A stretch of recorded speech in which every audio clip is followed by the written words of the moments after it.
Today, I want to talk about 1844 and the original Church of Jesus Christ of Latter-day Saints ending, why it ended, and what happened afterwards.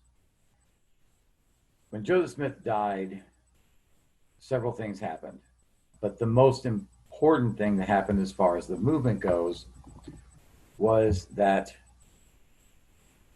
we refused as a people to get along. Brigham Young believed that the 12 should take over. James Strang claimed that he was ordained by an angel, and he had a letter of appointment that he received a week or so later. Sidney Rigdon was still a member of the First Presidency.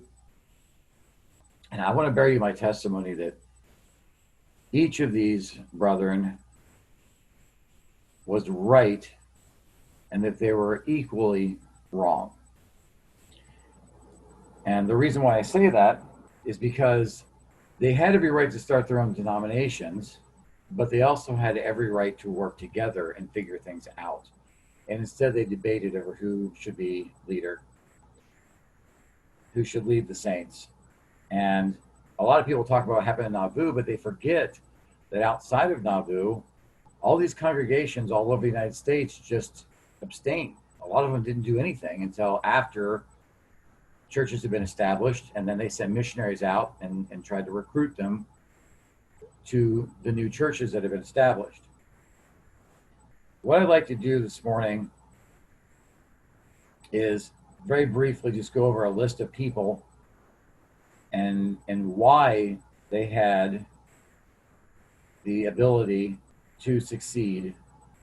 It's easy to start off with Brigham Young, but I'm not going to. The first person that had the right to take over, according to most people today, was actually Hiram Smith.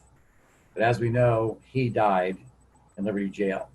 There's sections of the Doctrines and Covenants that talk about the fact that he held the same keys that are mentioned in the Utah edition of the Doctrines and Covenants of the sealing keys. They're supposed to only be held by one person at a time.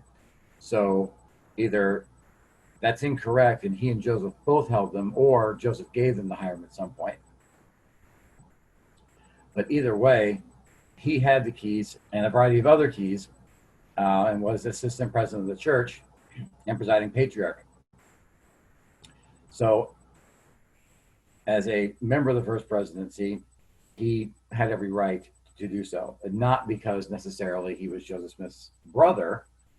So because he was called, if he were to have been called of God and he had the keys, then he would have been the one to take over.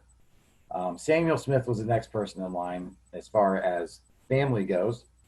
And there were people that believed that he also had the correct keys and had the ability, but he died on July 30th, just a month after Joseph and Hiram, so that became irrelevant as well. William Smith was another brother. Personally, I don't know that you have to be a Smith. I haven't seen anything in the scriptures that says you have to be a Smith. But the problem here is that no one accepted him. You cannot lead a movement if no one's going to accept you. Oliver Cowdery had left the church, but he technically had the keys also. David Whitmer was very against the idea of organizing a church, so I don't know how he could have taken over.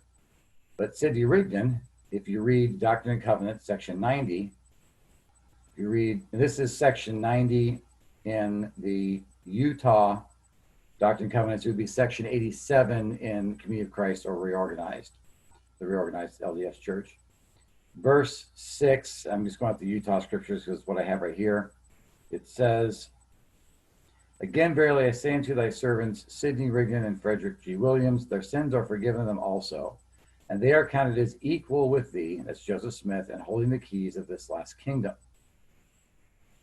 So it's very obvious that the First Presidency held these keys and they didn't just disappear when Joseph Smith died. Brigham Young claimed the 12, and he had every right to do so. And I'm going to go with Doctrines and Covenants, again, the Utah scriptures, 107, and it's verses 23 and 24. It says, "The 12 traveling counselors are called to be apostles, the 12 apostles, or special witnesses of the name of Christ to all the world. And they form a quorum, equal in authority and power to the three presidents previously mentioned. So while they didn't necessarily have the keys to continue Joseph Smith's church, they did have the keys to create a new denomination, which they did. Alphus Cutler, he was a member of the presiding council in the Council of 50. He claims that Joseph Smith talked to him and told him that he was to start a church. Joseph Smith III, there's a lot of people that claim, and Brigham Young and Sidney Rigdon and others, they said once he's old enough, he will take over, he'll take the reins, which is where I think people get the idea of it has to be a Smith. But the Lord did come to him, and the Lord did call him, and the Lord did give him the choice. If you read his visions and revelations, he makes it very clear that he was given the option to choose which one to go to. And he chose the reorganized church. He wasn't actually the first president. Their first president stepped down and became an apostle when he took over. I'm bringing all this up because as the fellowship, when we talk about the Church of Jesus Christ, that church is us as individuals. It's not an organization. It's not because we're a movement.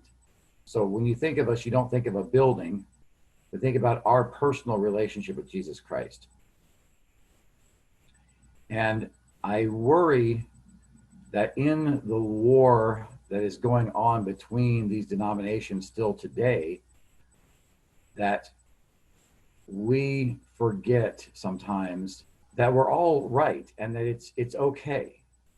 Everyone that's called of God to begin a denomination is called of God, and we as human beings have the option to accept or reject them. And what unifies us as saints isn't who we choose to reject or accept, but the fact that we allow others to accept the people that God is calling them to work with. And notice I didn't say serve, because we all serve Christ, not a leadership of a denomination. So when we talk about this idea of unity, it's my prayer, and I apologize if this went a little long, but it's my prayer that we can come together as saints in Christ and remember that the true head of the Church of Jesus Christ is Jesus Christ. And there's really no need to validate anyone that's bringing people to Christ. Moroni 7 is one of my favorite scriptures in the Book of Mormon that talks about this. And it says, all things, which this is verse 12 in the Utah edition, all things which are good cometh of God, and that which is evil cometh of the devil. For the devil is an enemy of God. But behold, that which is of God inviteth and enticeth to do good continually. Wherefore everything which inviteth and enticeth to do good, and to love God, and to serve him is inspired of God. That's not saying that any particular person or group or denomination or anything is the true church. It's saying quite clearly everything that invites us and entices us to do good and to love God and to serve him is inspired of God. So when we're looking at Sidney Rigdon, James Strang, Brigham Young, we need to look past the excommunication of members of Joseph Smith's church that didn't join their particular denomination. And we need to look at the beautiful things that they introduced us to in the gospel of Jesus Christ. We need to look at the divine message that they shared that brings us all back to the Creator, because that's what will unite us. It doesn't really matter who's right or wrong. It's like the dream I had about the garden, if you've read it. It doesn't matter where we are. What matters is who we are. And I would add to that, whose we are. And it's my prayer that we all will belong to Jesus Christ. So again, I apologize if this message went a little long, but I was feeling very prompted by the Spirit to talk about this to all of you here and anyone that's listening to this recording. And it is my humble prayer that we can learn to love one another, not in a superficial, no, you guys are okay too, but in a genuine Christian accepting of one another in the true gospel of Jesus Christ. And I leave that with you in the name of Jesus Christ. Amen.